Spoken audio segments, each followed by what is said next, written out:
Bonsoir mes amis, je suis très heureux d'être ici à Chicago cet après-midi afin de prêcher à ce charmant groupe d'enfants de Dieu. Et ça semble si agréable de se tenir de nouveau derrière la chaire. Ça fait plusieurs jours. J'étais assis là au bureau il y a quelques instants en attendant, lorsque vous avez commencé à chanter « Crois seulement ». Billy m'a regardé, une petite larme est tombée à l'intérieur de mon cœur. Je ne sais pas si vous comprenez ce que je veux dire, à l'intérieur, d'entendre encore ce cantique « Crois seulement ». Et je me suis dit, encore une fois, je vais monter sur l'estrade. Nous sommes venus en voiture ce matin, nous sommes arrivés il y a quelques instants.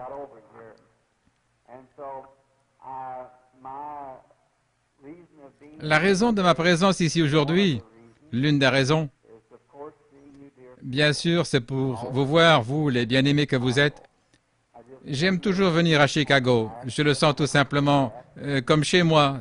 C'est la vérité. Et ensuite, c'est, pour ainsi dire, être avec mon frère Bosé. Et je l'ai entendu, il m'a appelé l'autre jour, il a dit, « Pouvez-vous venir dimanche ?» Et j'ai dit, « Non, je ne peux pas, frère Joseph, je suis tout simplement... ma femme est sur le point d'accoucher à n'importe quel moment maintenant. » J'ai dit, « Je ne peux tout simplement pas venir. » Et il a dit, « Eh bien, je vais m'absenter, je pars outre-mer. » Et j'ai dit, « Je viendrai pour dire adieu, ou plutôt, à bientôt. » Comme nous le disons dans le langage des prédicateurs, nous ne nous disons pas adieu parce que nous allons vivre éternellement ensemble. Nous disons simplement à bientôt jusqu'à ce qu'il aille outre-mer et nous lui souhaitons les bénédictions de Dieu et nous pouvons dire cela devant cette église ici. Et puis je me suis dit peut-être, comme je peux le dire devant lui et devant cette église, au cours de ces services de guérison que je tiens, je n'ai pas l'occasion d'exprimer mes sentiments aux gens tels que je le voudrais. Je voulais exprimer ceci à cette église cet après-midi de la meilleure façon que je le puis, qui est très insuffisante. Juste mes appréciations à frère Bosé, votre pasteur. Comme je le dis, je le fais comme avec ma femme. J'ai dit, il y a un petit Suédois que j'aime vraiment.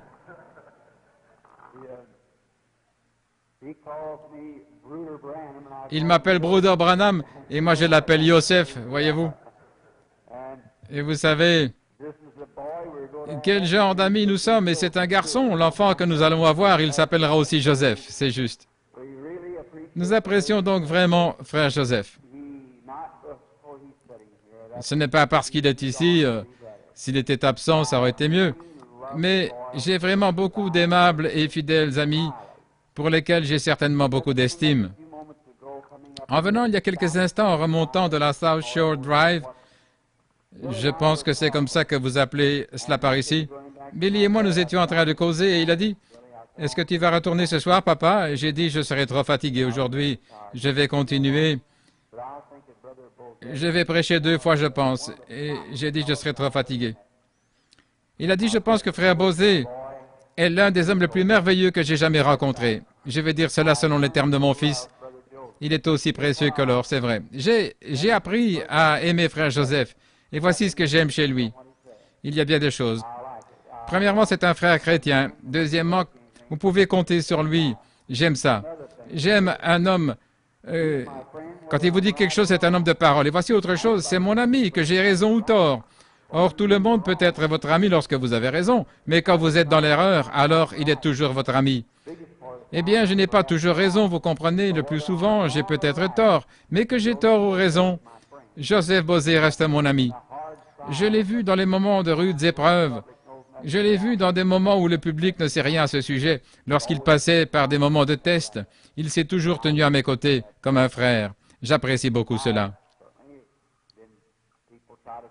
Des gens qui essayent de me décourager disaient « Frère Joseph est un saint des derniers jours, ou plutôt du dernier jour. » C'est quoi encore? La pluie des derniers jours? J'ai dit, peu importe qu'il soit de la première, de la deuxième, de la dernière pluie ou de toute autre pluie, c'est mon frère.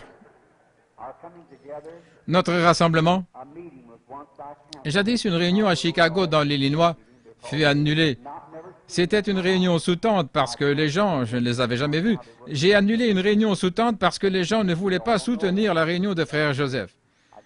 Vous ignorez cela, mais c'est la vérité. Je venais juste de rentrer de Stockholm en Suède et le groupe qui était avec moi disait « Ceci se fait-il avec la pleine coopération de toutes les églises ?» Oui. J'ai dit « Ce petit gars dont il parle là, quelle est cette église suédoise-là que frère Petrus connaît ?» J'ai dit « Est-ce qu'il coopère ?»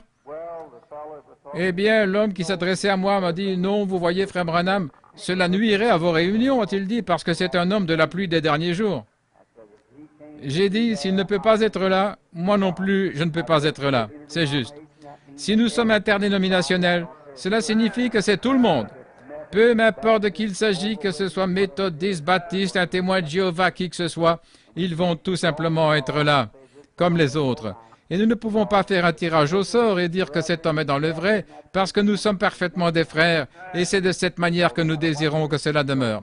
Alors, peu importe l'église qu'il fréquente, nous sommes tous frères en Christ, et c'est lorsque nous naissons de nouveau, de l'Esprit. Et j'apprécie frère Joseph de tout mon cœur. Et ensuite, je m'imagine simplement, maintenant cela n'a pas été dit à mon sujet, je n'ai pas des idées préconçues, mais j'imagine tout simplement, lorsqu'il me parlait là, avant qu'il parte, sachant que c'est un homme pauvre, il vit simplement des aumônes des gens comme moi, avant qu'il parte, les gens vont probablement prélever une offrande d'amour pour lui. J'aurais aimé être en mesure de faire cela. Je lui ai demandé il y a quelques instants, j'ai dit, frère Joseph, allez-vous prélever une offrande d'amour pour vous-même? Il a dit, peut-être, oui, frère Branham. Ce soir, les gens vont probablement... J'ai dit, j'aurais souhaité la prélever pour vous, frère, mais et je dis, vous seriez fauché si moi je le faisais. Mais j'ai dit, vous ne m'avez jamais entendu parler de ces choses-là depuis l'estrade, parce que moi, je n'ai jamais pris d'offrande de ma vie. Mes frères, tout ce que je pourrais faire pour aider cet homme, je le ferai. Je vais vous dire pourquoi. Lorsque j'étais financièrement coincé, à bout de ressources, tous vous ignorez cela, vous ne savez rien à ce sujet. J'étais une fois allant outre-mer, je faisais des arrangements, j'étais prêt à partir, il me manquait 2000 $ pour totaliser le montant du billet. Mais par la foi, Dieu m'avait appelé, je partais.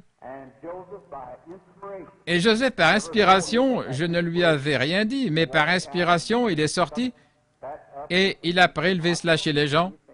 Non pas, il parlait des motifs de notre voyage outre-mer et du besoin d'argent pour y aller ou quelque chose comme ça. Et il a prélevé cette offrande à Chicago. Il a fait ça par la foi. J'ai acheté les billets le jour suivant et je suis parti. J'aimerais lui dire alors qu'il va outre-mer pour que tout le monde le voie ce soir, que le Seigneur le bénisse très richement et qu'il l'envoie. Maintenant, peut-être qu'il n'a jamais été dans cette partie du monde avant, n'est-ce pas, frère Joseph, là où vous allez? Non. Il vient de me dire, je sais donc que c'est dur lorsque vous allez en Afrique. Je prie que Dieu soit avec mon frère et le bénisse en tout et qu'il gagne des âmes à Christ là-bas. Et j'espère que le Seigneur lui accordera d'avoir des réunions qui auront plus de succès que toutes celles qu'il a déjà tenues dans sa vie et de rentrer à Chicago, renouvelé et ainsi de suite, prêt à vous rapporter les nouvelles d'un glorieux réveil. Ceci fera de lui un missionnaire lorsqu'il ira cette fois. Je sais que ça semble quelque peu étrange pour vous qui venez d'autres églises. Écoutez, un missionnaire n'est pas une personne qui quitte son pays pour aller vivre dans un autre. Un missionnaire, c'est une personne qui va et revient. Paul était le plus grand missionnaire que le monde ait jamais connu. Est-ce vrai?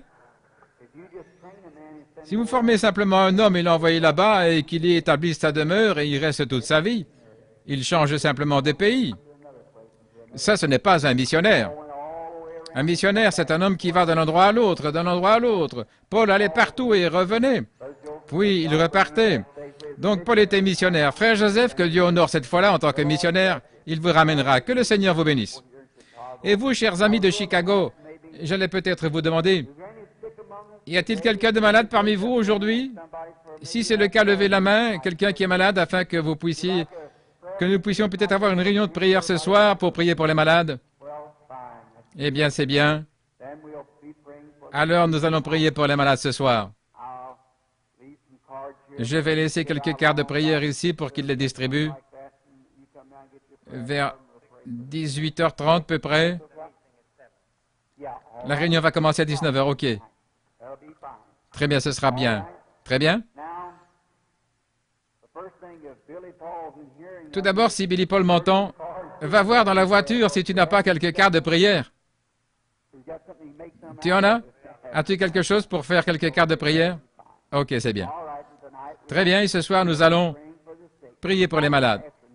Maintenant, cet après-midi, il se fait tard, et nous n'allons jamais commencer. Vous savez comment nous sommes. Nous sommes un peu lents au démarrage, et ensuite nous sommes lents à arrêter. C'est ça.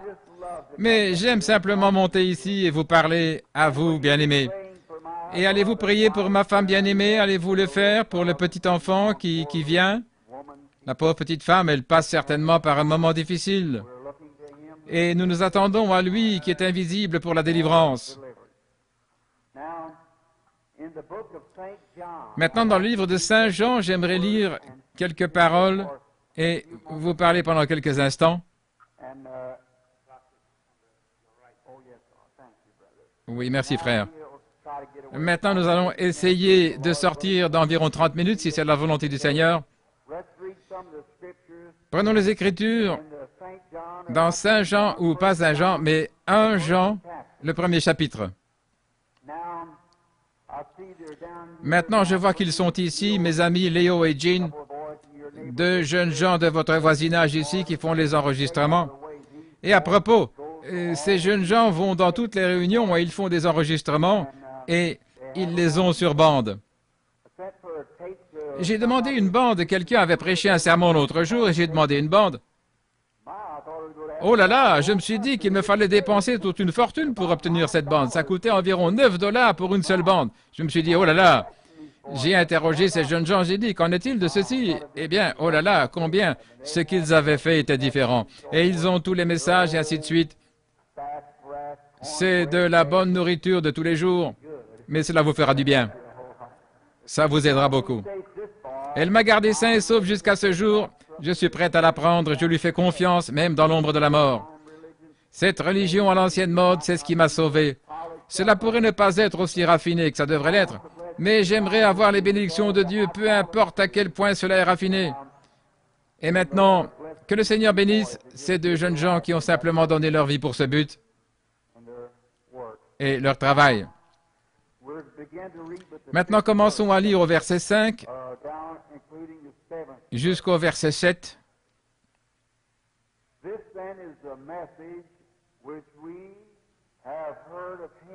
Ceci est le message que nous avons appris de lui et que nous vous déclarons, c'est que Dieu est lumière et qu'il n'y a point en lui de ténèbres.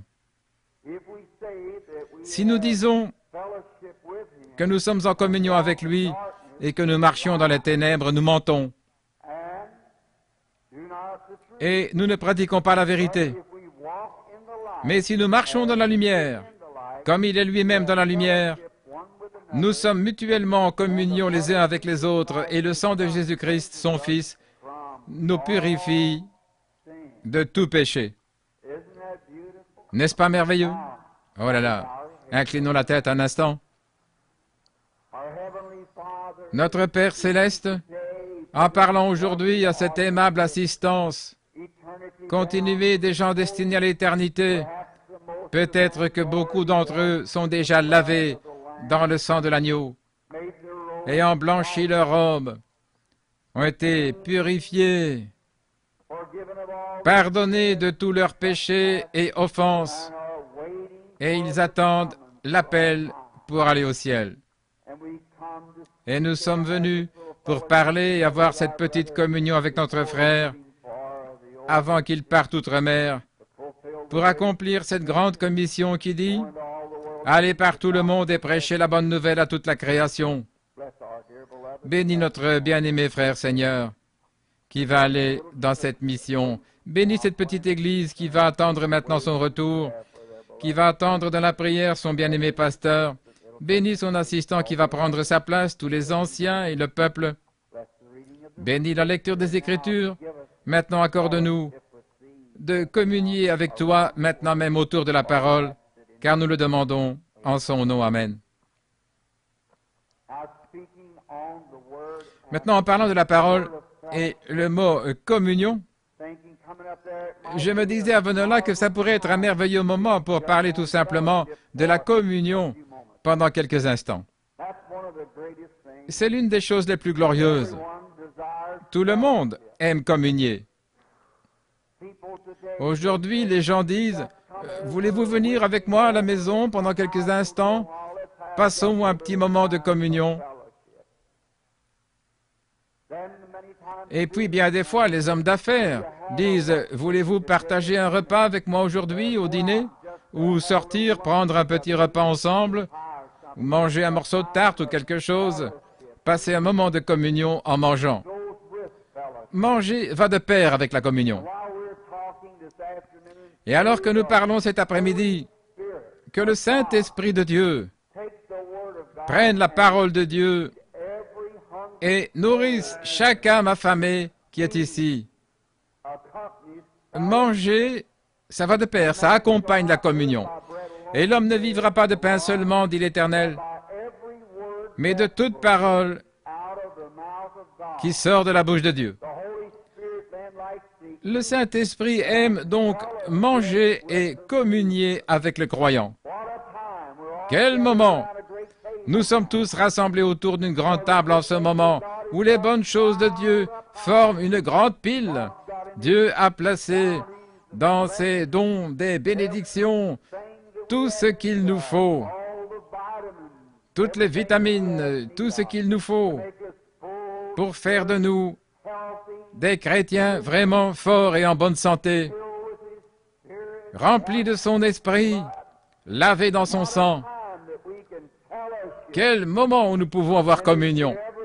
Et avez-vous déjà réfléchi, ce vieux proverbe qui parle de l'homme, on disait autrefois, ma mère utilisait beaucoup ce proverbe, qui se ressemble s'assemble.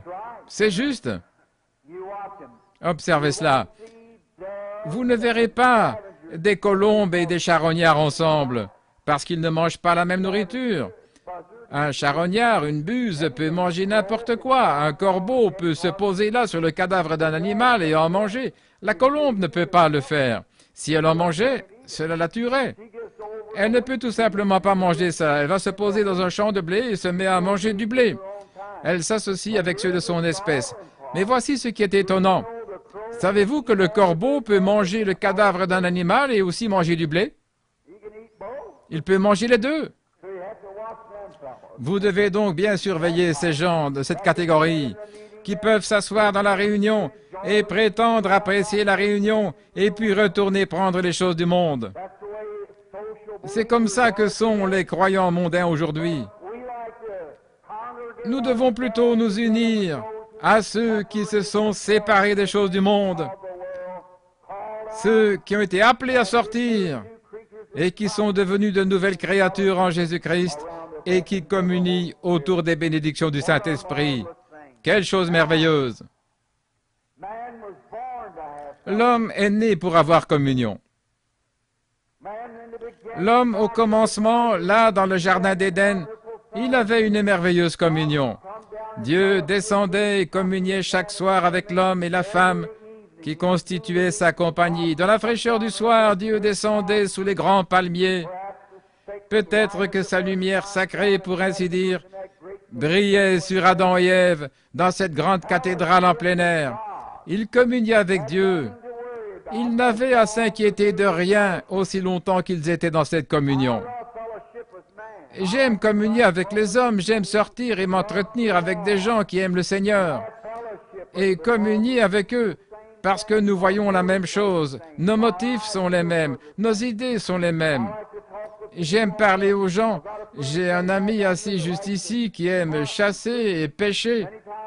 Souvent, nous communions beaucoup ensemble et nous nous asseyons, tout simplement, nous parlons de ces choses parce que nous aimons ces choses.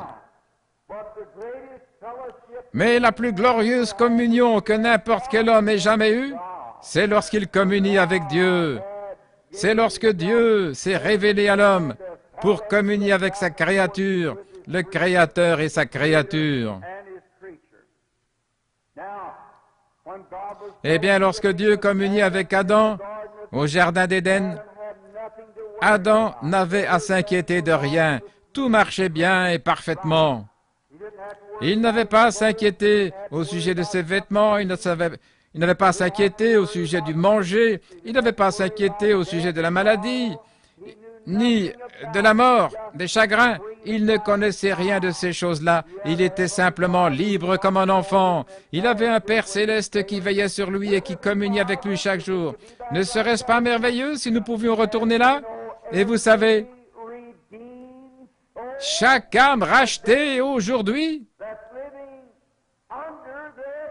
vit en dessous de ses privilèges que procure ce genre de communion avec Dieu. Croyez-vous cela?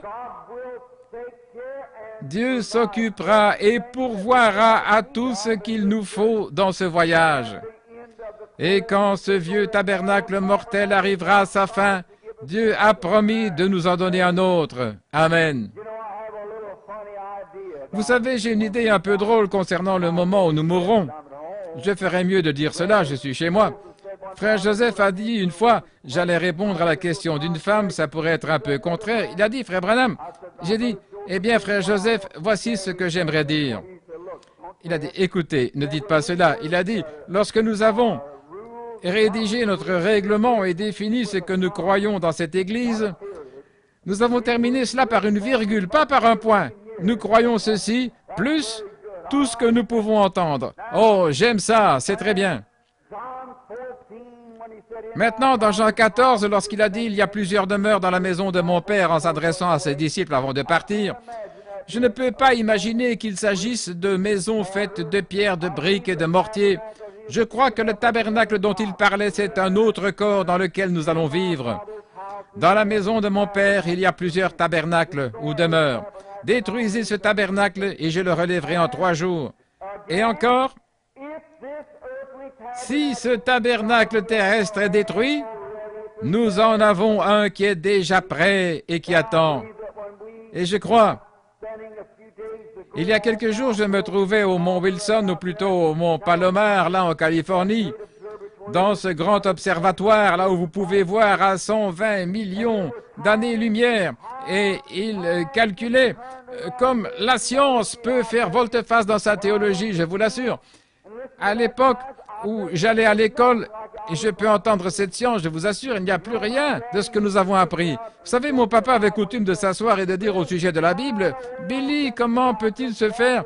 Je disais, « Papa, le soleil se tient parfaitement immobile, cela a été prouvé scientifiquement, et la terre tourne autour de lui. » Il a dit, « Josué a dit qu'il arrêtait le soleil. » Je disais, « Comment allait-il le faire ?» Je disais, « Papa, c'est ce que nous avons appris à l'école. » Et je disais, ils ont prouvé cela scientifiquement. Il disait, bien, peut-être qu'ils ont prouvé cela, mais ce n'est pas le genre de ma science, disait-il. Il croyait que Josué... J'ai posé la question à l'enseignant de la Bible à l'école. Il a dit, eh bien sûr, tu sais, Josué, les gens de ces jours-là étaient ignorants et Dieu a simplement tenu compte de leur ignorance. Il a arrêté la terre au lieu d'arrêter le soleil. Mais maintenant, ils sont obligés de retirer ça. C'est le soleil qui tourne. Et le soleil tourne aussi. Ils ont prouvé ça scientifiquement. Le soleil tourne. Lorsque j'étais écolier, on disait que lorsque le soleil se couche, il projette une lumière sur les étoiles et que les étoiles, en réalité, reflètent la lumière du soleil. Maintenant, on prouve scientifiquement que ce n'est pas ainsi. Il faut des milliards et des milliards d'années pour que la lumière du soleil, qui se déplace à des millions de kilomètres par heure, ou que sais-je, en partant du soleil, pour atteindre une de ces étoiles. Donc, ce n'est pas le cas. Une étoile produit donc sa propre lumière. Le fils de frère Moore, qui vient d'obtenir son diplôme universitaire, et l'un de ces grands hommes de science, est venu il y a quelques semaines et lui a donné une accolade et lui a remis sa bourse. Et il a dit qu'à Washington, D.C., il y a 124 livres scientifiques les plus récents sur tout ce que la science moderne a prouvé scientifiquement. Il a dit, jeune homme, il te faudra 2 ans pour lire tous ces livres. Et après que tu auras fini de les lire, alors tu devras te débarrasser de tout ce que tu auras appris parce qu'il y aura quelque chose de différent. Et lorsqu'il a dit ça, j'ai crié un petit amen comme ça. Mais je me suis dit que je pouvais me tenir debout et dire ceci. Mais j'ai un livre ici qui traversera des âges et vous ne devrez jamais faire des compromis. Cela restera toujours la même chose parce que c'est inspiré. Les gens sont obligés d'y revenir chaque fois. Tous les adultes cherchent à comprendre et ils attrapent des cheveux gris en essayant d'étudier la science. Étudiez simplement la Bible de Dieu parce que c'est le livre le plus pur de tous. Et puis je me suis dit que chaque fois que cette âme quitte le corps, nous entrons dans une autre maison qui n'est pas faite de main d'homme. Nous entrons dans la présence de Dieu. Et là, nous tabernaclerons avec lui dans la présence du Seigneur Jésus, lui qui est omnipotent. Je veux dire, omniscient, omniprésent. Et puis, s'il est omniprésent, nous le serons lorsque nous entrerons dans notre nouveau tabernacle-là. Et puis, s'il a dit, là où 2 ou 3 sont réunis, je serai au milieu d'eux. Alléluia. Alors, il est obligé d'être ici cet après-midi. Aussi sûr qu'il existe un ciel et une terre, Jésus-Christ est présent en ce moment. Mais le problème, c'est qu'il est dans une dimension invisible. Nous ne le voyons pas, mais il y a quelque chose dans l'âme du chrétien qui fait que la personne se rend compte, quand sa présence est là, qu'elle se tient dans la présence de quelque chose qu'elle ne voit pas. Nous savons qu'il y a des ondes radio qui traversent le lieu maintenant ici, il y a des ondes de télévision qui traversent ce lieu. Je ne peux pas capter ça, c'est dans un autre monde. Il en est de même des anges de Dieu qui sont placés autour de cette salle en train de veiller cet après-midi. Les anges de Dieu campent autour de ceux qui le craignent. Jésus est omniprésent à chaque instant, veillant sur nous. Et nous savons que c'est forcément la vérité. Je pense à Élie lorsqu'il était à Dothan.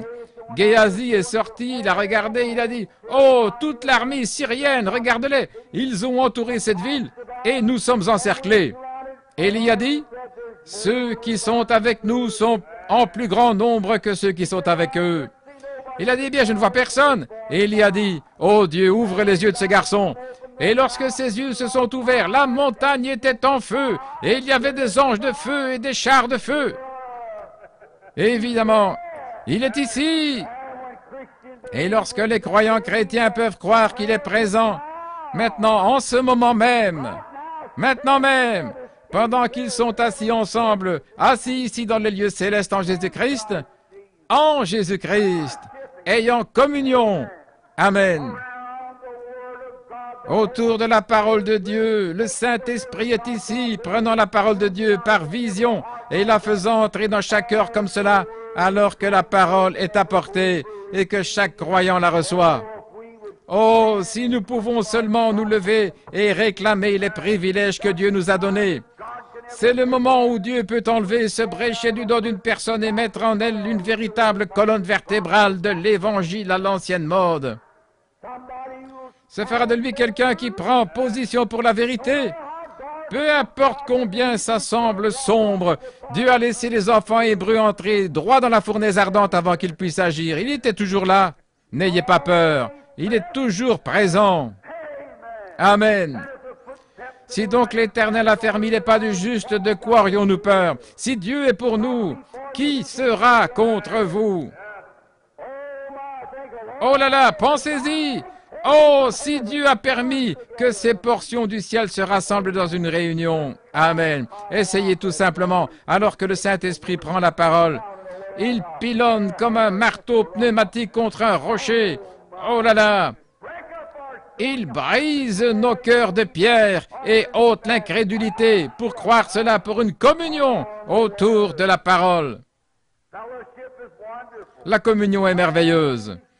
Lorsqu'Adam et Ève se sont séparés de Dieu par le péché, ils se sont séparés, alors ils sont devenus des vagabonds, coupés de la communion. Ils erraient ça et là, ils faiblissaient. Observez le problème de l'homme aujourd'hui. Le péché a séparé l'homme de ce genre de communion. Aujourd'hui, nous nous demandons comment nous allons faire ceci et nous nous demandons comment nous allons faire cela. Jésus a dit que ce sont les païens qui recherchent de telles choses. Nous nous demandons ce que nous allons manger, comment nous allons être habillés, ce que nous allons faire, ceci et cela. Après tout, ces choses, il a dit que ce sont les gentils, les incrédules qui recherchent ces choses. Mais votre Père céleste, de quoi? Il sait de quoi vous avez besoin avant même que vous lui demandiez. Oh, combien on est libre de soucis maintenant! Eh bien, j'ai une petite fille aux yeux bruns là-bas. Elle saute par-dessus la clôture et tombe et tout. Elle ne se fait pas de soucis aussi longtemps que je suis là et elle dit « Papa, soulève-moi ». Elle est tout simplement insouciante. Je me suis dit « Oh Dieu, si je pouvais simplement être comme ça, être simplement sans souci ».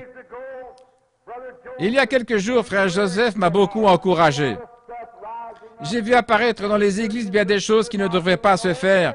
Et oh, j'ai vu que je devais tout simplement sortir et arrêter tout ça moi-même. Et j'allais sortir en disant, ça ne peut pas être comme ceci, ça ne peut pas être comme cela, vous ne pouvez pas faire cela parce que vous allez gâcher le programme de Dieu. Vous mettez là-dedans des histoires qui ne devraient pas y être et tout ceci. Et je savais que c'était faux, scripturairement faux. Et je suis censé me tenir ici et je commence à découvrir que moi-même, je suis quelque peu hors de la ligne. Je deviens un peu amer. Je me suis arrêté là sur ce point, je suis mis à prier. Et Joseph est venu, il a dit, écoutez, je viens de lire l'histoire de Martin Luther. Et la question qui se posait, ce n'est pas étonnant que Martin Luther ait pu protester contre l'Église catholique et s'en tirer. Mais ce qui était miraculeux, c'était comment Martin Luther, malgré tout le fanatisme qui avait suivi, s'était élevé au-dessus de tout ça. Voilà la chose principale. Alors j'ai entendu, Christ a dit, que t'importe, toi, suis-moi. Je m'occuperai du reste. Va simplement de l'avant et suis-moi. C'est comme ça. Alors retournez à l'état où vous êtes libre de soucis. Très bien. Lorsque l'homme s'est séparé de Dieu, il est devenu un vagabond, il errait partout. Combien c'est le tableau de ce jour? Lorsque l'homme sort complètement de la communion avec Dieu, cette semaine il est méthodiste, la semaine suivante il est baptiste, ensuite ceci et cela, il erre ça et là, il est ballotté à tout vent de doctrine. Les cœurs devraient être affermis. Je ne dis pas que vous devez être méthodiste, baptiste ou quoi que ce soit. Vous devez être en ordre avec Dieu. Voilà, peu importe l'église que vous fréquentez, le groupe avec lequel vous communiez, que ce soit les assemblées de Dieu ou les unitaires ou les bénitaires ou les pluies des derniers jours ou quoi que ce soit, aussi longtemps que votre communion est pure avec Dieu. La Bible dit que le sang de Jésus-Christ nous purifie de tout péché. Et alors, nous avons communion les uns avec les autres. J'aime ça. Oh là là. La manière. Ainsi, lorsque Dieu a vu que l'homme était sorti de la communion, alors il fallait faire quelque chose pour ramener sa créature là où il pourrait de nouveau avoir son cœur, là où l'homme peut retrouver son chemin. Maintenant, c'est là que commence la partie triste. Juste là. L'homme a essayé de substituer quelque chose à la place de la communion depuis le commencement des temps. Maintenant, aujourd'hui, nous disons, évidemment, venez tous adhérer à notre Église. C'est nous qui avons la chose. Les méthodistes veulent croire cela au sujet de leur Église, les baptistes au sujet de leur Église, les catholiques de la leur, les presbytériens de la leur, les pentecôtistes de la leur, les apostoliques de la leur. Et à ce propos, ils ont élaboré une déclaration de credo. Et ils ont organisé cette église-là et établi un tas de credos. Et ils prétendent partout que c'est cela le moyen d'avoir la communion. Écoutez, vous ne pouvez pas avoir une communion de cette façon-là. Vous pouvez adhérer à chaque église qui existe dans ce pays et malgré tout ne pas être en communion avec Christ. Dieu a établi un seul plan là au commencement. Lorsqu'il a immolé un agneau ou une brebis et qu'il a déroulé le tapis de bienvenue pour la race humaine pour qu'elle revienne à la communion au travers du sang. Maintenant, on n'entend pas tellement parler du sang aujourd'hui. Nous parlons toujours d'autre chose. Nous parlons des temps et de la bombe atomique. Ces choses-là sont bien. Mes frères, pour moi, sans effusion de sang, il n'y a point de pardon de péché. Lorsque le sang a été correctement appliqué, le péché disparaît. L'homme est ramené à la communion avec Dieu. Amen. Ce qu'il nous faut aujourd'hui, c'est un bon réveil à l'ancienne mode qui a été acquis par le sang. Amen. La vie se trouve dans le sang. Et lorsque le sang de Christ nous purifie de toute iniquité, alors nous avons communion avec Dieu. Vous pouvez vous repentir ou venir à l'hôtel et faire une confession, être mis à l'essai pendant 6 mois, être trié sur le volet ou être membre d'église méthodiste et communier avec tout le monde. C'est juste. Ou vous pouvez aller à l'église baptiste et recevoir la main d'association, faire une confession et être baptisé d'eau, communier avec l'église baptiste. Laissez-moi vous dire. Dans l'église pentecôtiste, vous pouvez prier un peu jusqu'à ce que vous parliez en langue et que vous communiez avec chacun d'eux. Mais mon frère, ma sœur, tant que votre âme n'est pas lavée dans le sang de Jésus-Christ, vous n'aurez jamais communion avec lui. C'est juste. Et lorsque votre âme a été lavée dans le sang de l'agneau, toute la malice, toute la haine, toute l'envie, toute dispute, toutes ces choses sont mortes. Le sang fait l'expiation. Amen. C'est la raison pour laquelle aujourd'hui, dans nos communions pentecôtistes, dans nos différentes communions du plein évangile, nous avons tant d'histoires et tant d'oppositions et tout dans le corps que nous formons, parce que nos différents ismes et tout, plutôt se sont installés. C'est parce que l'un tire et fait ceci, l'autre tire de l'autre côté et un tire par là. Et commence une dénomination, une organisation. La cause même de cela, c'est parce que le cœur de cette personne n'est pas en ordre avec Dieu, pour commencer. Dieu désire que nous soyons tous un seul corps de croyants, baptisés dans le Saint-Esprit. Amen. Oh là là, Dieu a déroulé un tapis pour accueillir les hommes. C'est le tapis de bienvenue. Depuis que la communion a été brisée autrefois, la restauration se fait par le sang. C'est dans le sang que vous avez la communion, la restauration de la communion avec Dieu. Adam ne pouvait pas rencontrer Dieu sur base de sa propre théologie. Il s'est cousu des feuilles de figuier, s'en est couvert, mais ça n'a pas marché. Il a fait sa propre organisation, il a fait sa propre dénomination, mais ça n'a pas marché. Et aujourd'hui, oh, lorsque je roulais le long de la colonie de nudistes que vous avez par ici, là, sur la route, ils ne peuvent même pas attendre que le soleil soit haut. Ils s'étendent là complètement dévêtus, là, sur la plage. Et des hommes et des femmes sont ensemble. On dirait une bande de je ne sais quoi. Et chacun d'eux, peut-être, est membre d'une certaine église quelque part. Ils récitent quelques prières là avec les gens. Ils chantent la doxologie. Quelque part, peut-être, ils ont des chorales. Et ils s'étendent comme ça. Cela montre que quelque chose est tombé. Des gens sensés qui ont une morale pure ne se comporteraient pas comme ça. Frère, c'est vrai. Si jamais vous avez une touche de Christ dans votre cœur, vous resterez loin de tels endroits. Amen. Eh bien, ça pourrait faire mal. Vous pourriez ne pas être d'accord avec ça. Mais faites descendre cela une fois au fond de votre cœur comme il faut et voyez ce que Dieu fera à ce sujet. Je vous assure, mais ma pauvre petite fille, elle n'a pas plus de 2 ans. Elle est entrée dans une pièce là. Elle est sortie l'autre jour dans la cour. Il y avait une femme qui tondait le gazon, portant de petits vêtements horribles. Et cet enfant de 2 ans est entré et elle a dit « Oh papa, cette dame a oublié de mettre sa jupe. » Eh bien, vous y voilà. Vous voyez, un enfant en sait mieux. Mais lorsque les hommes et les femmes laissent leur cœur s'endurcir, ce sont des démons, des puissances du diable. Il n'y a eu dans tous les âges qu'une seule chose qui a déshabillé les hommes, c'était des démons, ou plutôt déshabillé les femmes, c'est exact, ou les hommes, qu'il s'agisse de l'un ou l'autre. Cela ressemble à une bande d'animaux préhistoriques dévêtus et étendus là-dehors, sans aucune conscience.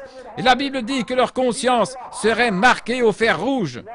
Et ces mêmes gens, celles dont je parle en particulier et que je connais, chantent dans une chorale. Oh là là! Ils communient avec leur groupe. Mais pour ce qui est de communier avec Christ, oui, monsieur, je sais que c'est fort, mon frère, ma sœur, mais que Dieu nous aide. Si l'Église pentecôtiste ne revient pas au sang de Christ, vous êtes finis. C'est juste. Revenez, il y a longtemps, c'était un péché pour les pentecôtistes de se comporter comme ça. Il y a bien longtemps, ils ne le faisaient pas. Mais ils le font eux aussi maintenant. C'est parce que la prédication s'est relâchée. Vous vous mettez à dire, à moins que nous soyons membres de cette église ou dénomination ou quelque chose comme ça, vous feriez mieux d'avoir communion avec Christ. Amen. Ce sera une chose horrible un de ces jours, une des déceptions au jugement. Le contrebandier d'alcool ne sera pas déçu, il connaît son sort. Le menteur et le voleur, ils savent ce que sera leur sort lorsqu'ils se tiendront devant Dieu. Mais là où il y aura la déception, c'est quand les membres des églises pentecôtistes seront rejetés avec leur orgueil, car ils étaient avisés, mais ils se sont volontairement plongés là-dedans. Alléluia! Ce qu'il nous faut aujourd'hui, c'est un bon réveil à l'ancienne mode qui secoue les gens pour retourner à cet endroit qui est sous le sang du Seigneur Jésus, sous la communion. Ça a toujours été le moyen d'approcher Dieu tout au long des âges parmi les gens. Observez tout au long des âges ce qui était le seul moyen de Dieu. Le plus ancien livre de la Bible, c'est le livre de Job. Lorsque Job s'est approché de Dieu et qu'il a communié avec Dieu au travers du sang versé, Job offrait un agneau chaque fois qu'il allait communier. Les adorateurs de l'Ancien Testament, de la Genèse jusqu'au Nouveau Testament, chaque fois qu'ils avaient communion avec Dieu, ils faisaient un holocauste, une offrande consumée par le feu, d'abord un agneau, car ils s'approchaient sous le sang. Job, lorsqu'il s'approchait de Dieu, il immolait un agneau. C'est le plus ancien livre de la Bible, il fut écrit avant la Genèse.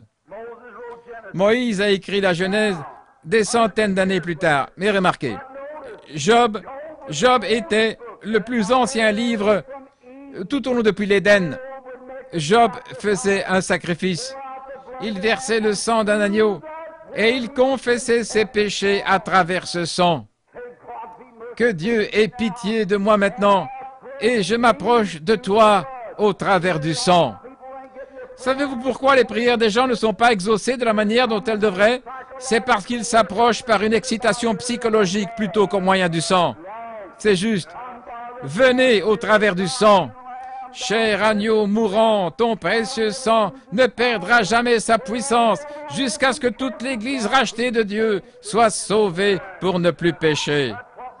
C'est au travers de cela que nous devons venir, le sang versé. Et là, Job offrait le sang versé quand il s'approchait de Jéhovah, sachant que Dieu ne le recevrait sur aucune autre base. Si vous l'approchez aujourd'hui au nom d'un homme bon, je paye mes dettes, je ne trompe pas le gouvernement, je paye mon impôt sur le revenu, je fais toutes ces choses, je suis un bon voisin. Néanmoins, Dieu ne vous exaucera jamais. Si vous dites, je suis un membre fidèle d'Église, je paye ma dîme, je donne d'importantes offrandes à l'Église, Dieu ne vous recevra jamais. Jamais, pas du tout. Vous direz, eh bien, ma mère était une brave femme, mon père était un brave homme, mon grand-père était un prédicateur, je n'ai jamais fait ceci, je n'ai jamais volé, je ne bois pas, je n'ai jamais fumé, je n'ai jamais dérobé, je ne fais pas ces choses. Dieu ne vous exaucera jamais. Peu importe qui vous êtes, combien vous êtes mauvais si vous vous approchez par le moyen auquel Dieu a pourvu au travers du sacrifice du sang, et que brisé, vous posiez la main sur la tête d'un agneau mort, d'un agneau mourant, et que vous confessiez vos torts et l'acceptiez, alors Dieu va remplir votre âme du Saint-Esprit, consumant toute iniquité et tout ce qui est charnel, et faisant de vous une nouvelle créature. Je pense à Job ce jour-là en tant que papa. Il avait une ribambelle d'enfants, ceux-ci étaient quelque peu têtus, et il se souciait toujours de ses enfants. Ne serait-ce pas de loin mieux si tous les membres des églises de Chicago avaient ce même genre d'idées au sujet de leur ville? Vous n'auriez pas de délinquance juvénile. Vous ne verriez pas ces émeutes raciales, ou plutôt, je veux dire, ces émeutes aujourd'hui, des coups de fusil, des meurtres, des vols, des viols et toutes ces choses. C'est parce que les gens ne se soucient pas de leurs enfants. Tout d'abord, ils disent, eh bien, je les ai inscrits là, sur le registre des enfants lorsqu'ils étaient petits, je les ai confiés à la monitrice d'école du dimanche, et cette dernière passe peut-être toute la nuit à des parties de danse, et elle rentre maquillée comme si elle allait au cirque plutôt qu'à l'église. et vous confiez vos enfants aux mains d'une telle personne. Honte à vous! Vous devriez placer cet enfant là où lui faire lire la Bible, posez vos mains sur sa tête, invoquez Dieu en disant « Oh Dieu, aie pitié, épargne ma fille, épargne mon fils. » Oui, j'aime faire cela. Je prends soin de mes petites filles et là, je les fais asseoir et je les regarde droit dans les yeux pendant qu'elles sont en train de me suivre, pendant que leurs oreilles écoutent et que leurs yeux sont ouverts et je leur dis ces choses et tout ce qui se rapporte à Jésus et combien il les aime et tout. Elles s'agenouillent juste à côté des chaises et prient comme nous. C'est ce que nous devons faire, n'est-ce pas? C'est ce que beaucoup d'entre vous devriez faire. J'allais dans une maison autrefois et les enfants se rassemblaient toujours pour la prière familiale.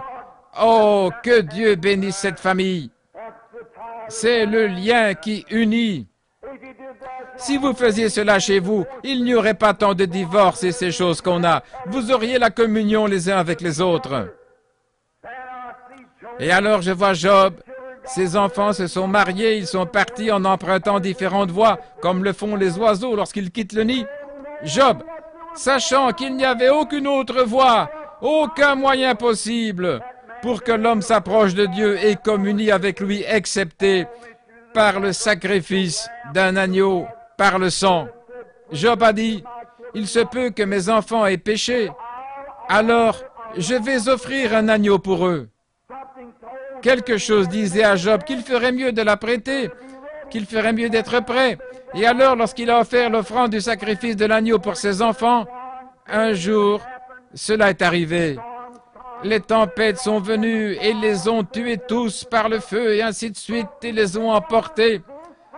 Mais avant que ceci arrive, Job s'était assuré que chacun d'eux était sous le sang. Amen. Le rejet, on l'a rejeté aujourd'hui. Cette nation est en train de tuer Christ aussi vite que possible. Elle attriste le Saint-Esprit et l'éloigne par des credos et des formes de religion, en attristant le Saint-Esprit. Il n'y a pas longtemps, j'ai entendu dire que ce grand évangéliste Billy Graham, pendant qu'il était en Écosse, savez-vous quel est le problème? Si les pentecôtistes étaient restés ensemble, au lieu de se séparer et de faire tout ce que vous faites, vos réunions se dérouleraient comme celles des baptistes. Et vous, les baptistes, vous ont ravi cela, c'est vrai. Quand ils tiennent un réveil, ils vont quelque part, parce qu'ils rassemblent tout. Ils ont leur prophète là et ils s'en vont. Ils se tiennent derrière lui. Mais aujourd'hui, que quelqu'un monte du milieu des assemblées de Dieu. Il avait accueilli environ 7000 personnes et j'avais environ 7000 personnes qui se tenaient dehors. Et lui en avait environ 3000, c'est juste.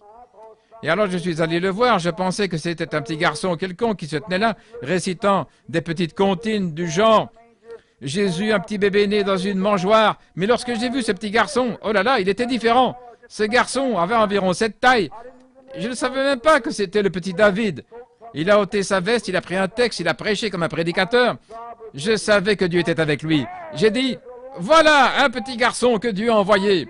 Eh bien, si vous, les papas de l'Église, vous pouvez l'encadrer, ne pas le laisser devenir prétentieux, ne pas le laisser courir après l'argent, mais l'encadrer et exercer une influence correcte sur lui, il sauvera des milliers de petits-enfants. Mais je me trouvais là dans l'Oregon,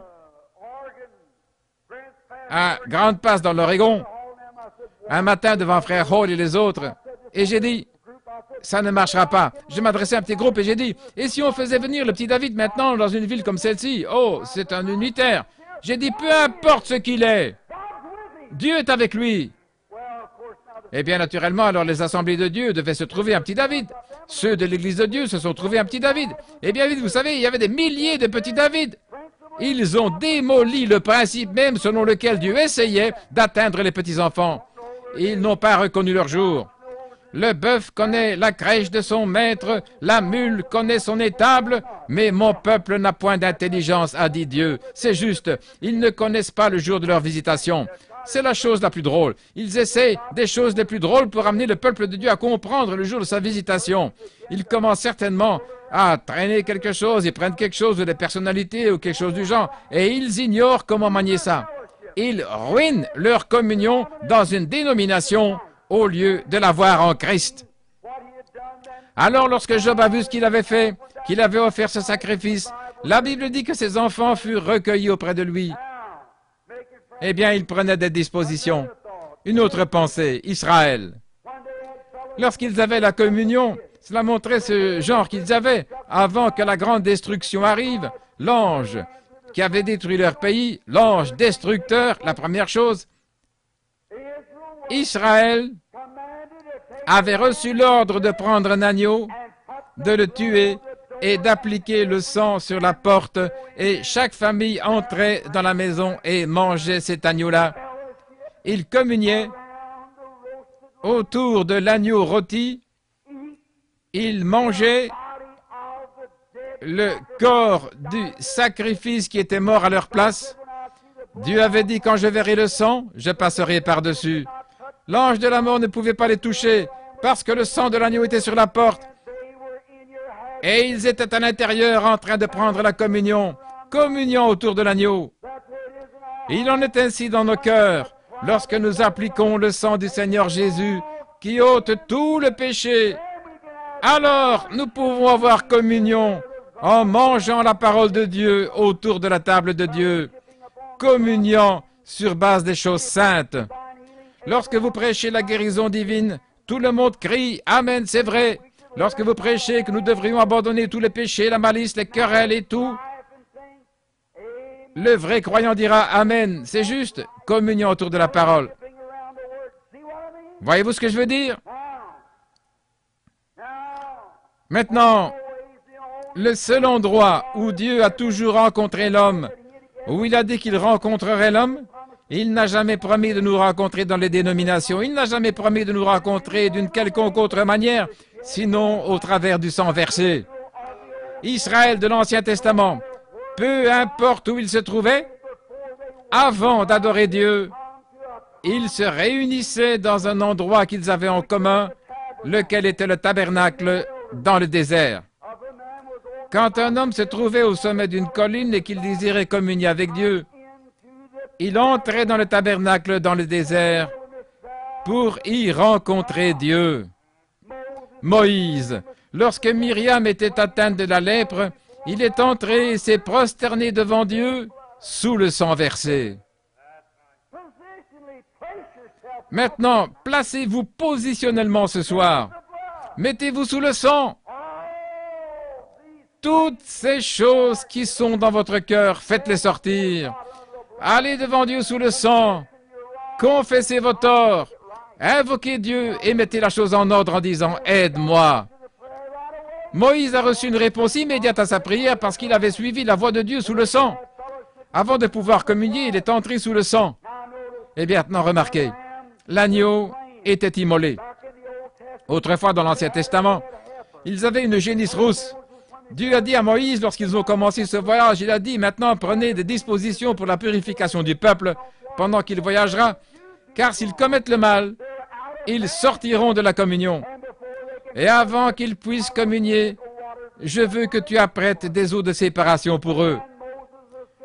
Et alors il fut ordonné à Moïse de prendre une génisse rousse, une jeune génisse. Oh, je veux que vous remarquiez le mot rouge. La génisse rousse, rouge, signifie un danger, le rouge. Mais le rouge, dans la Bible, signifie la rédemption. La rédemption par le sang. Tout du long de la Genèse et l'Apocalypse, il y a une trace rouge du sang, tout du long, toute rouge. Remarquez, il devait venir sous le sang versé. Dieu avait dit, prends une génisse rousse. Avez-vous déjà remarqué, du point de vue scientifique, que si vous prenez quelque chose qui est vraiment rouge et que vous regardiez le rouge à travers le rouge, cela paraît blanc? Savez-vous cela? Le rouge vu à travers le rouge paraît blanc. Et ainsi, Dieu, sachant que l'homme était un pécheur par nature, sachant qu'il était dans l'erreur dès le début, il a pris la disposition du sang versé. Et Dieu, en vous regardant à travers le sang du Seigneur Jésus, vous, un pécheur rouge, il vous voit blanc comme neige. Vous n'avez plus de péché. Lorsque Dieu regarde à travers le sang de Christ, peu importe ce que vous avez fait, combien de péchés vous avez commis, ce que vous avez fait, si le sang de Christ a été appliqué à votre cœur, Dieu vous voit parfait. Écoutez, je vais vous dire un petit secret dans quelques minutes au sujet de la guérison divine. La première chose, mes amis, c'est la préparation du cœur humain. Oui, il y a quelques jours, j'étais ici à Chicago, où la vieille science avait coutume de dire « l'homme pense avec son cœur ». C'est absurde, la Bible a tort. Il n'existe aucune faculté mentale dans le cœur par laquelle penser. L'homme pense avec la tête, avec son esprit. Mais maintenant, on a découvert que Dieu avait raison. Voyez-vous? L'homme ne pense pas avec sa tête, avec son esprit.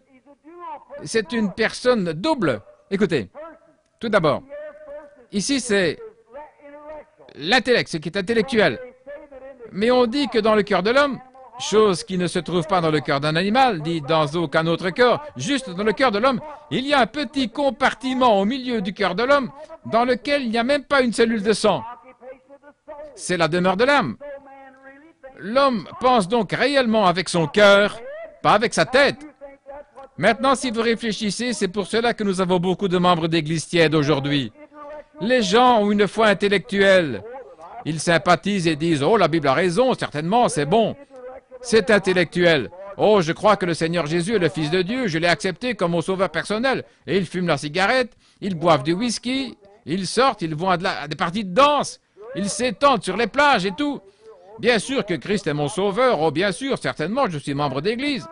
Ça, c'est la foi intellectuelle.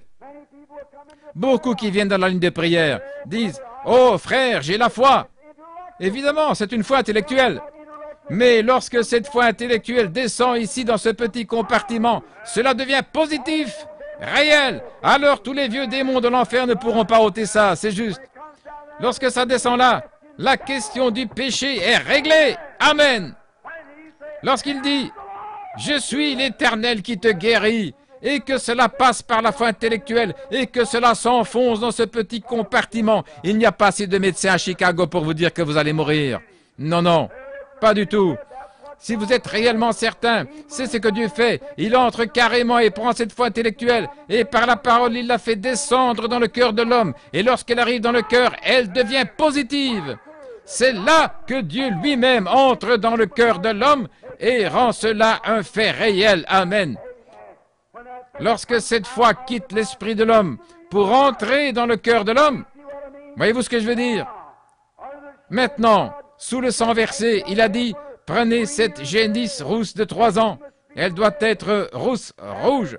Et on la faisait sortir. Premièrement, elle ne devait jamais avoir porté de joug sur son cou. Oh, j'aime cela. Maintenant, écoutez, ça pourrait brûler, écorcher, grésiller. Mais c'est mieux de subir ça un petit moment que de le subir pour toujours. Regardez. Cette génisse représentait Christ. Et Christ n'était sous aucun joug. Amen. Sauf celui de Dieu seul.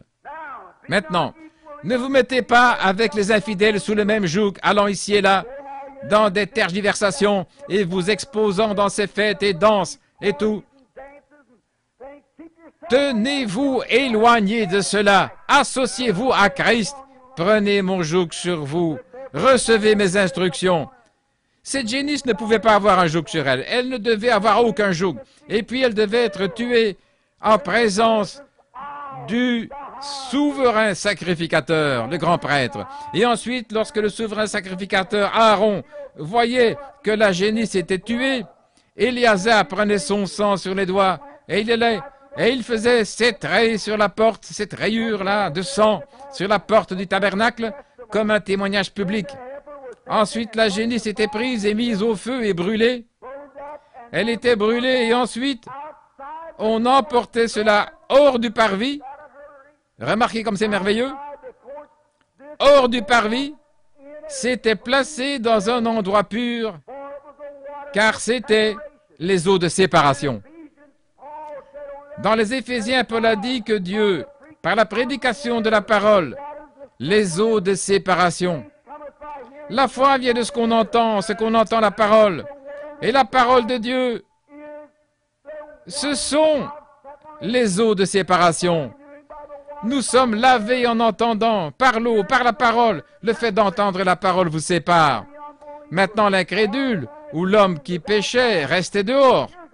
Voici une petite partie que nous n'aimerions pas passer. Ces eaux de séparation devaient être gardées dans un endroit pur. Et le prédicateur qui prêche l'Évangile doit être un homme pur et droit. Pas un mordu de la cigarette, pas un toxicomane, pas un ivrogne, ni un homme qui joue au golf le dimanche après-midi, et ainsi de suite, comme ça. Remarquez, cela doit être gardé dans un vase pur, sanctifié, saint, celui qui garde le mystère de Dieu dans son cœur. Cela doit être dans une église pure, pas dans une église où les gens jouent au bingo au sous-sol, à la loterie, où ils organisent des soupers de bienfaisance et des danses pour les jeunes. Eh bien, frère, si jamais j'en arrive à un point où je devrais faire cela pour garder l'assistance, je quitterai cette église et je prendrai une tente et je monterai au Canada où je me bâtirai une cabane pour y vivre. Amen. Je préfère faire ça que de savoir que j'ai fait des compromis sur la parole pure et sans mélange de l'évangile du Seigneur Jésus. Donnez-moi la communion avec lui. Amen. Prêchez la parole. Vous n'êtes pas obligé d'avoir tout ce non-sens. Tenez-vous-en la parole. Et la parole sépare le pécheur de son péché. Alors chaque homme qui était en dehors de la communion devait d'abord s'approcher des eaux de séparation dans l'assemblée. Et il était aspergé de ces eaux. Maintenant, qu'est-ce que c'était? Les eaux parlaient d'un sacrifice mort qui l'avait précédé. La génisse morte était morte à sa place. Et lorsque nous prêchons la parole, ce n'est pas par une certaine dénomination, c'est sur Christ, le sacrifice qui est mort à votre place pour vos péchés. Lorsque vous êtes en dehors de la communion, vos prières ne peuvent pas être exaucées.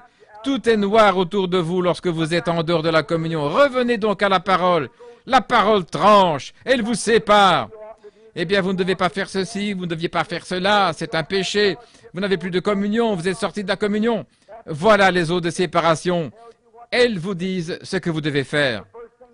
Ensuite, bien vite, le croyant, après avoir fait cela, la chose suivante qu'il faisait, il allait de l'avant, il entre, le croyant, maintenant il va de l'avant. Et lorsqu'il venait, il entrait par la porte, il regardait, et il voyait 7 rayures de sang, ce qui signifiait que le sang l'avait précédé.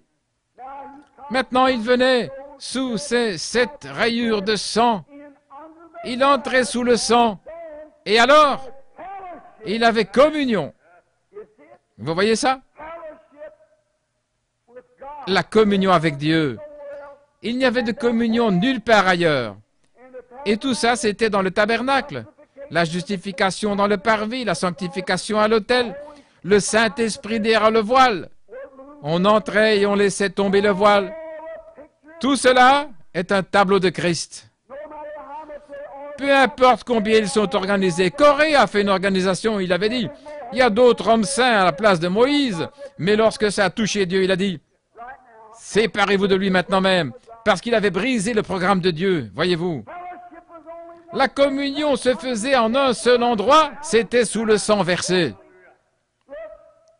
Maintenant, écoutez, vous les chrétiens, il n'y a pas de communion en dehors du corps de Jésus-Christ. Vous ne pouvez pas communion avec Dieu. Ce n'est pas étonnant que les gens ne croient pas dans la guérison divine. Ce n'est pas étonnant qu'ils n'arrivent pas à croire dans un réveil à l'ancienne mode envoyé par Dieu. Ce n'est pas étonnant qu'ils n'arrivent pas à croire dans ces choses qui purifient le cœur de l'homme. Vous devez d'abord entrer dans la communion avant même que vous vous repentiez de vos péchés. Entrez, écoutez la parole, cela vous sépare, cela vous lave. Ensuite, venez sous le sang dans le corps de Christ. En effet, le tabernacle était le type parfait de Christ. Démolissez ce bâtiment, je le rebâtirai en 3 jours. Par un seul esprit, nous sommes tous introduits par le Saint-Esprit dans le corps de Christ.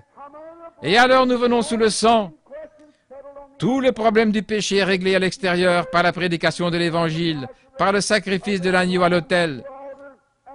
Et maintenant, nous avons communion avec Christ et nous pouvons entrer et communier avec les autres. Ceux qui sont dans le bâtiment en Christ, nous entrons Vous l'avez autrefois traité de saint exalté. Jadis, vous disiez qu'il était fou, qu'il avait perdu la tête. Mais dès que vous entrez une fois sous le sang versé et que vous communiez, vous vous avancez vers cet homme que vous pensiez autrefois être fou, ou cette femme que vous avez entendu crier ce soir-là, ce voisin dont vous parliez, ou plutôt qui est venu vous parler de la guérison divine. Vous désirez ardemment mettre votre main dans la sienne et partager la parole de communion. Vous êtes venu sous le sang. Alléluia. Sans effusion de sang, il n'y a point de pardon de péché. Peu importe combien vous êtes bon. L'Église dont vous êtes membre, les credos que vous récitez, les prières que vous dites, tant que vous ne venez pas sous le sang, malgré tout, vous êtes en dehors de la communion avec Dieu. Ne serait-ce pas merveilleux maintenant si tout notre groupe ici, de quelques 600 ou 500, quel que soit le nombre, tous ces gens qui sont réunis cet après-midi, si nous étions d'un commun accord, de venir directement sous le sang, tout comme nous sommes ici sous ce toit, sous le sang du Seigneur Jésus-Christ. Qu'est-ce qui, pensez-vous, pourrait arriver maintenant même? Qu'est-ce qui pourrait arriver? Oh là là! Il n'y aurait pas une seule personne faible parmi nous dans les 5 prochaines minutes. Oh là là! Le pécheur assis à côté de vous sentirait une telle condamnation qu'il ne pourrait même plus se tenir tranquille, alors que le Saint-Esprit serait là, que les eaux de séparation seront déversées, l'Évangile, la prédication du Seigneur Jésus-Christ, avec son sacrifice suprême, et la puissance guérissante se déversant au travers du calvaire. Oh, nous aurions simplement un moment merveilleux, n'est-ce pas? Ne serait-ce pas merveilleux si nous pouvions tous entrer dans la communion? Combien aimeraient être dans cette communion? Levez la main. Maintenant, écoutez, les amis. J'ai dit des choses dures cet après-midi au sujet de l'organisation. Maintenant, ce n'est pas que je sois contre l'organisation. Dieu sait que c'est la vérité. Ça ne me dit rien, l'organisation. Mais le problème, c'est que quand vous pensez que l'organisation va faire quelque chose pour vous, ce n'est pas le cas. Le sang de Jésus-Christ est la seule chose qui peut faire quelque chose pour vous. C'est vrai. Et ensuite, lorsque ce sang entre dans votre cœur, toute votre conception mentale change. Parce qu'alors, vous pensez à partir d'ici, voyez-vous. C'est là que Christ vient dans le cœur. Et vos pensées deviennent positives. Ce n'est pas, eh bien, mademoiselle Jones dit qu'elle peut aller aux danses, ça ne la dérange pas, voyez-vous. Vous pensez à mademoiselle Jones. Mais lorsque ça se trouve dans le cœur, vous pensez au Seigneur Jésus, à ce qu'il peut faire. Vous voyez, toutes vos propres pensées sont ramenées ici. Et c'est ce qu'il nous faut aujourd'hui, cette merveilleuse communion du Seigneur Jésus-Christ, et que Dieu soit de retour parmi nous et nous parle. Maintenant, si ces étoiles ne respectaient pas leur cycle, l'autre jour dans l'observatoire, juste avant de terminer, j'aimerais vous donner une pensée. Si ces étoiles, il est dit qu'il faut de la chaleur, que la lumière se déplace, j'ai oublié la vitesse de combien de milliers d'années-lumière elle se déplace. À la vitesse de la lumière se déplace à cette vitesse-là pour atteindre cette terre. La lumière parcourt des milliers, des milliers, des milliers d'années-lumière pour atteindre cette terre depuis l'une de ces étoiles. Et nous pouvons voir à 120 millions d'années-lumière dans l'espace, et au-delà de ça, c'est autant étoilé qu'ici. Combien de temps faudrait-il à un ange pour arriver ici en venant de là-bas? Quand vous parlez du ciel, ou quand nous mourrons, on dit que nous allons à un endroit où vous ne pouvez même pas voir là-haut. Ne voyez-vous pas que Dieu a caché la gloire à l'œil naturel? Nous sommes assis ici, dans les lieux célestes. Maintenant, le Saint-Esprit est ici. Maintenant, Christ est ici. Et le corps que nous recevons lorsque nous partons d'ici, nous entrons dans une autre dimension, dans un endroit béni pour être avec le Seigneur Jésus. Et au retour de Christ dans son corps physique, nous retournerons sur la terre. On revient spirituellement et on prend un corps tout neuf qui vivra éternellement. Amen. Oh là là. Si les gens pouvaient saisir cette idée maintenant même, que des anges parcourent ces allées, que Christ, le Fils de Dieu, est en train de se déplacer dans cette salle. Oh là là. Quelle différence! Vous êtes dans sa présence. Et lorsque votre esprit devient tellement insensible au monde extérieur, juste comme un aimant ou un cristal dans une radio, et lorsque ce gadget là-dedans devient tellement chargé et magnétisé avec ces paroles qui sont émises, et cela atteint cela, et ça devient positif. Les ondes radio qui passent dans l'air, les paroles, nous ne pouvons pas les entendre avec nos oreilles, nous ne pouvons pas les capter, mais ce cristal qui est dans la radio capte cela. C'est pareil avec la télévision, cela devient réel.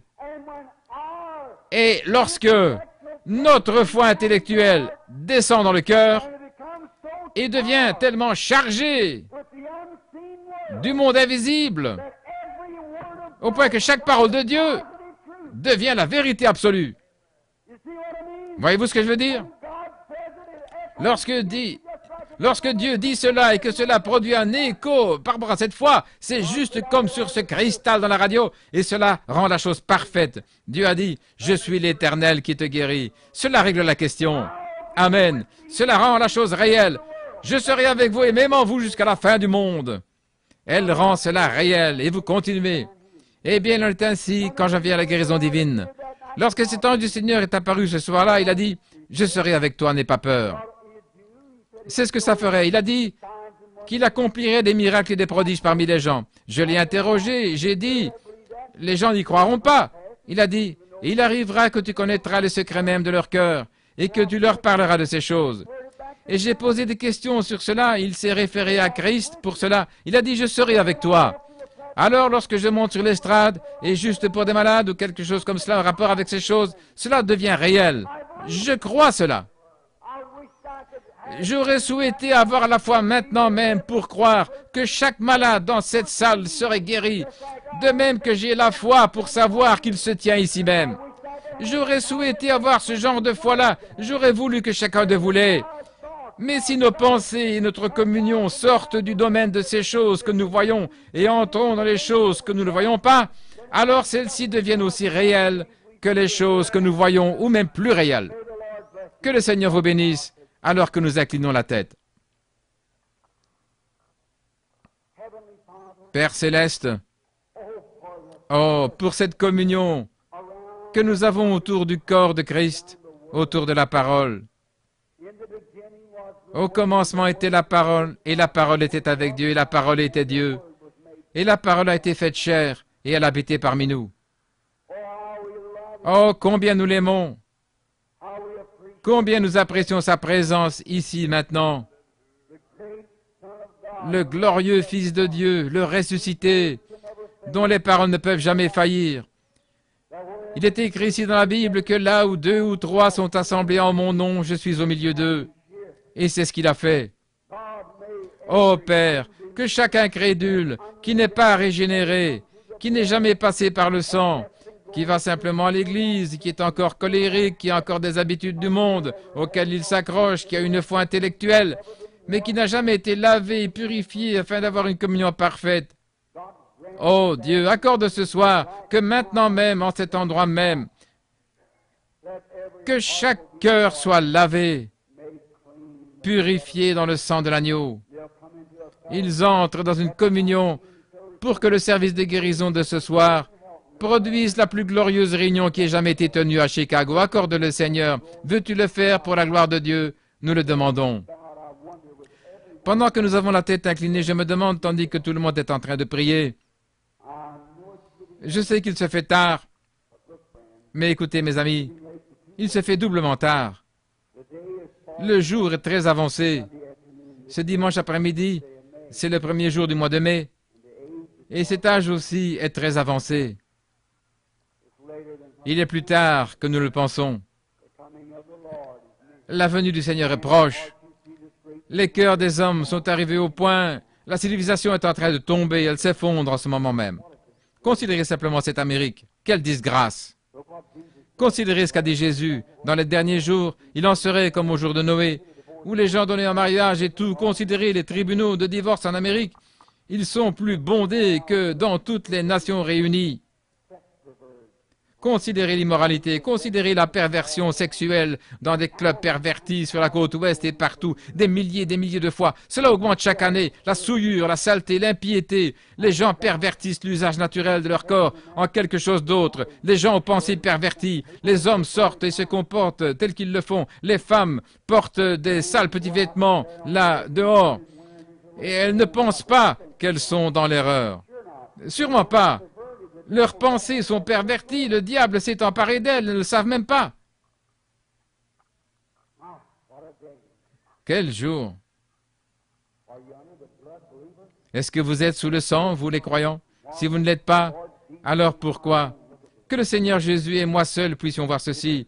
S'il y a quelqu'un ici qui est sincère dans son cœur, et vous savez, après la prédication de la parole, que vous avez pris conscience que vous avez tort, quelque chose dans votre cœur vous dit que vous avez tort. Si vous avez encore ces habitudes et désirez encore ces choses-là, il n'est pas nécessaire que vous les fassiez.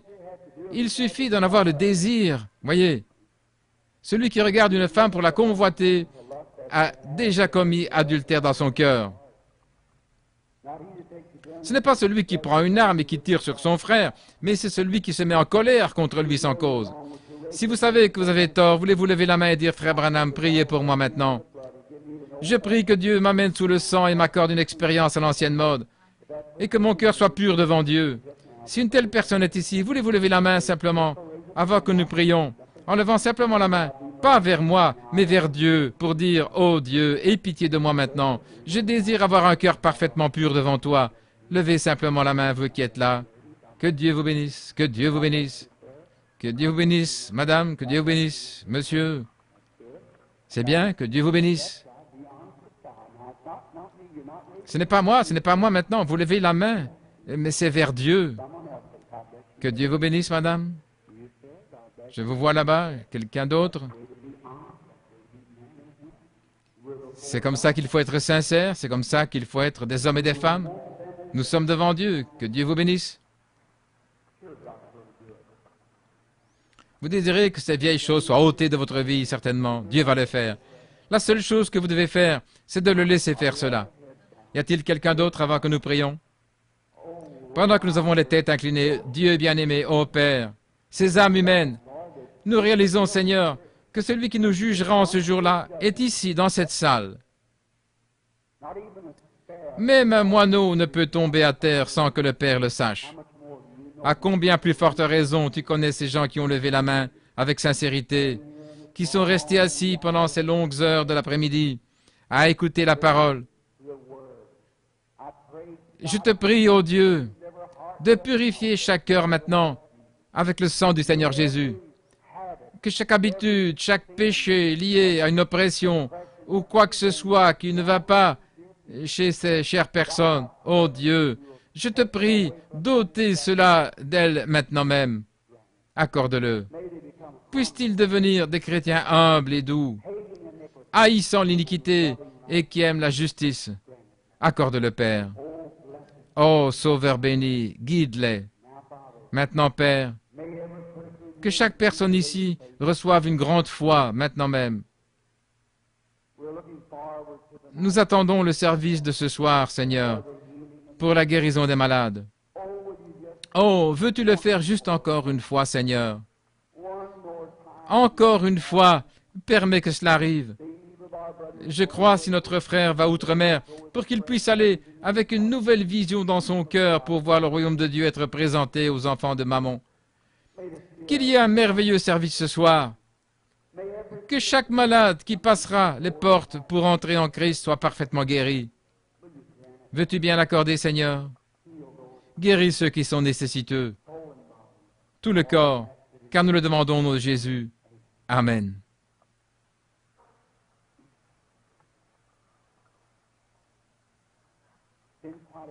Il y a quelques jours, lorsque j'étais chez moi, j'ai eu beaucoup d'ennuis et tout, vous savez.